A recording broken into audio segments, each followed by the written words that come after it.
Hello there, right here we got a brand new version for 1.19, the very first pre-release. That means every snapshot from now until the full release will be mostly bug fixes with no major updates in them. I will also be covering the previous snapshot since I was gone last week. We got a lot to go over, including secret cryptic messages, 1.19 features being cancelled, buffs to both the Warden and the Skulk sensors, and changes to light level for mob spawning. Leave a like and subscribe if you're the 70% who haven't already. Now let's get into all the changes. The first thing they did with this pre-release is they changed the mangrove trees here in the swamp biome so that they're a little bit more spaced out, so it's a little easier to traverse the areas. It's not super cramped.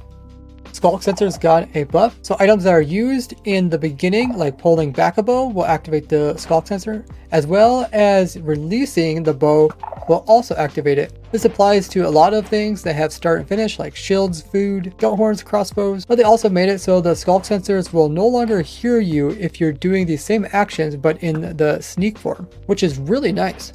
Playing a note block will now activate a signal of 6 for a Skulk sensor, and playing an instrument will do an activation of a signal of 15 redstone wise, giving us quite a bit of different things that the Skulk sensor can detect overall. Now we'll take a look at the more technical changes for this pre-release, and then talk about the previous snapshot as well as the cryptic messages and the cancelled features. They changed the spawning light needed for some nether mobs such as piglins, wither skeletons, endermen, as well as normal skeletons when it comes to the nether dimension. So they will now spawn in a wider light level range from 0 to 11. That means inside my beacon farm here, also which is used for my wither skeleton skull farm, and also my skeleton only farm, this allows so that these guys will spawn without having to worry about the light level being at 0. But before any little light nearby would stop them from spawning on here. This will also help the mobs spawn naturally in the world because there's often lava or like fire around and they can go ahead and spawn there. Now this also fixed some parity issues from like Java and Bedrock Edition, where like piglins would only spawn if the light level was 11 or less for Java, but in Bedrock it was 7 or less. This change shouldn't really have any effect on spawn rates or most mob farms. With the previous changes to golems and wardens, they were then able to spawn on stuff like glass, which golems aren't supposed to spawn on. This was causing my iron farm not to work, but it will work once again. They edited it so mobs that are summoned by a spawner will now activate the Skulk sensor. They added in more precision for the Skulk sensor. Notice that before, when you would activate the Skulk sensor, it would only go by powers of 2. So there activated 2. If I come forward, see, it only activates 4 now, and there is no 3. Now they added it so it can go up by 1 value, making Skulk sensor are better at determining exactly where the noise was coming from. Such here my device, which can detect exactly where the noise is coming from. They also fixed this problem where if something would land onto the Skulk sensor, it would constantly activate it, meaning that whatever you do, and even if you do send out vibrations, it's not going to change the redstone signal. So now the Skulk sensor will pay attention to the most recent noise instead of the one that's on top of it. Swapping items in hand will no longer activate sensors. They now added it so placing on armor will activate a Skulk sensor, even if you're doing it within your inventory. This means my impossible trap prison will work once again. Placing armor on will once again play sound. If a villager would then be converted, the catalyst would think that all of a sudden a mob died and it would try to activate. And since the catalyst is only supposed to go off if a mob actually dies, they went ahead and removed this. They added it so frogs will no longer continue to jump when being tempted with a slime ball, and instead will just walk up to you nicely. They made frogs smarter, so now if you try to tempt them, even after you hit them, they will no longer continue to come after you. And the goats can no longer be tricked this way. Despite frogs being tempted by slime, tadpoles weren't following this rule. Now they added them as well. Despite these guys being babies and therefore they shouldn't drop XPs, they were actually dropping XPs, which now they have removed. For some reason, Allays thought they were storing their items in their head. Notice this item kind of zips up to its head, so they fix it so Allays will go ahead and store them in the center of their body. Since you first have to kill a monster, therefore getting the Monster Hunter advancement before getting the Its Spread advancement, which also has to do with killing a mob, they put this one after the first. The last snapshot accidentally broke it, so you couldn't have a gas fireball actually hit the gas when reflected back. The propagate was looking really strange inside of pots, which has been changed. Going into realms is used to give you this message saying that your client is outdated even though you're using the most recent one, but since it's a snapshot it didn't work. The FOV setting was accidentally saying speed effect as the thing it controls rather than just the view. When using different commands and the @ options would come up, you can see that we actually have duplicates going on, where we got 2 @A's as well as E's, P's, R's, and S's, and they went ahead and fixed this. In some cases, large amounts of command blocks were actually crashing servers. If you're one of those people that like to have your enter key as your way to open up your chat, problem is as soon as you hit the enter key and hold it, it just constantly opens it and closes it, which you'll no longer have problems with. The warden will no longer crash your game in some cases where it would get angry. He also fixed a few different issues to do with commands as well as formatting. In the 19A snapshot, they came out with quite a few technical changes. Starting out with the chat previews, so when enabled, it's possible to see what you're typing out and how the colors of it's going to look as well as emojis before actually sending it so everybody can see. These messages are also securely signed, and you'll get a warning if servers have this enabled when you join a server. They also did some changes with command. Notice that the locate command now has locate biome, POI, as well as structure. So you're most familiarized with the structure one, which locates the different structures such as villages and etc. But it can also go after stuff like where cats spawn, dolphins are located, and even where maps are at. The biome command will show you where all the different types of biomes in the world, and also find places like where surface slimes can spawn, where water is colored, or like where only gold and snow rabbits can spawn. Now the new POI has a bunch of other different things. POI stands for point of interest, so it includes all the different types of villager job sites. It also includes stuff like bee nest and like lightning run. The place command also has a new sub command that is template, where if you make your own templates, then you can come in and actually paste them into the game. So you can actually summon in a structure, just like a structure block, without actually having to place down a structure block itself. As I do use structure blocks a lot, this is actually quite useful. There are some different parameters like the template, being the structure name, the rotation of it, want it to be mirrored or not, as well as the integrity.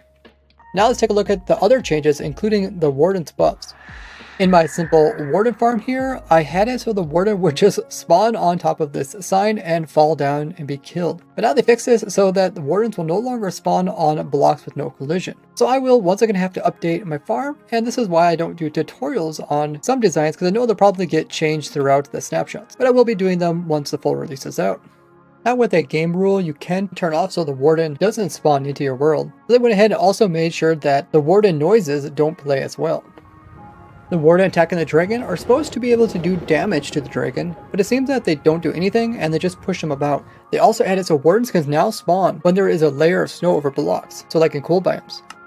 Now the warden's sonic attack will actually do more damage based off of the difficulty in the game. And dying to it will now count as the actual warden's kill. They also made the warden stronger by not being able to be pushed by explosions when emerging from the ground.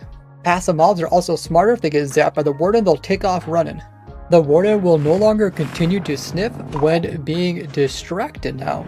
You don't have to worry about the warden despawning when really far away from the player, just like other bosses. It also now gets mad at blazes when they hit it. It's also less likely to get distracted and will continue to chase after its target. They fix it so that if you hold up your shield, it won't activate the warden or sensors. Also, right-clicking with bows, crossbows, tridents, spyglasses, or food will no longer activate the sensor. Big drip leaves will no longer constantly activate skulk sensors when nearby. They fix it so that mine shafts will no longer cut into ancient cities. I actually thought this was kind of a cool look. They change it so now players can fall off the edge of blocks even if they have knockback resistant armor like netherite, as well as holding down shift. And you can once again jump off the edge of a block while holding shift even if there's a block above you. When frogs spawn hatch into tadpoles, they will no longer place them inside of blocks. They also made frogs smarter so they won't get stuck underneath the lily pads trying to get some air. The jigsaw block will no longer crash the game. We also got this tweet from Olra, one of the developers, saying this tweet is related. In it, we can see that there is some sticky notes, some different pens and markers, and with the different colors, it does look like it's very similar to the sticky notes which he used to send those cryptic messages from earlier in the snapshot. If we take a look at this photo closer, we can see that he placed out 3 different colors here in the center with an X made with 2 markers of similar color. Over here is probably the most interesting thing, and this is some sticky note. It looks like the sticky side is on this side, and it looks like something was drawn on it. It is kind of squarish, so it does remind you a bit like Minecraft. This is probably the top of the image, meaning these would be the sides of it. Some of these parts are shaded in. You can see this where this little piece here isn't. So turning it sideways, it kind of looks like a Minecraft helmet, but this being kind of like the nose protection piece and this little opening being the opening for the ear. Or also could be like a little shed or something. It's interesting how this part here is separated. Like this lower piece is different than this upper piece, which is a single piece. What do you guys think this might be, and how could it be related to Minecraft? Minecraft also came out with a video explaining why they're not going to add in the fireflies. Originally they wanted the frogs to eat the fireflies, but since different types of fireflies in real life can actually be poisonous to frogs, they didn't want to introduce this into the game. So instead they made it so that slimes will be a food source for the frogs. This means that fireflies are not going to be added in 1.19, even though they are kind of put off to the side as a possible future idea. There is no current plans for Minecraft to add them in, even in the future. They also mentioned birch forests, which are shown as concept art during the Minecraft live event. This is where the birch forest would get upgraded to have like mushrooms and logs and overall just more life. They said that they are no longer going to add in the birch forest improvements, so we won't see the birch forest in 1.19 either. They also address bundles as well as goat horns. The bundles will eventually be added, but not in 1.19. They're having trouble getting all the different features that they want bundles to have, also accessible on other devices like phones. Whereas we know goat horns are going to be added in 1.19, but the copper goat horns was kind of a concept idea that they decided later to scrap, so we won't see those. They also talked about how mud lets the player sink down a little bit in Java Edition, but this is something they can't really add to Bedrock Edition due to a bug. But they're planning on fixing this for Bedrock at a later version. So maybe like 1.19.1, which makes me think that the wild update will come out relatively soon. When do you guys think it'll come out?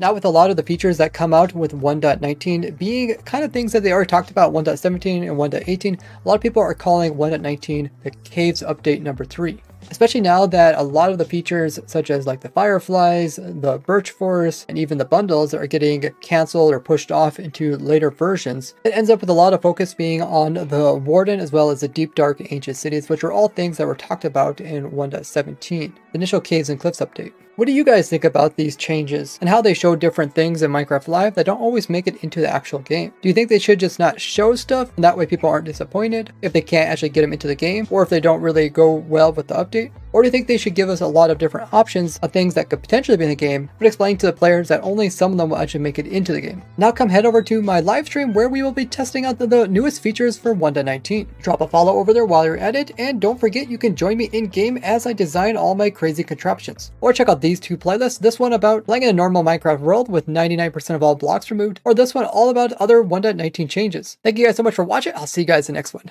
Bye bye!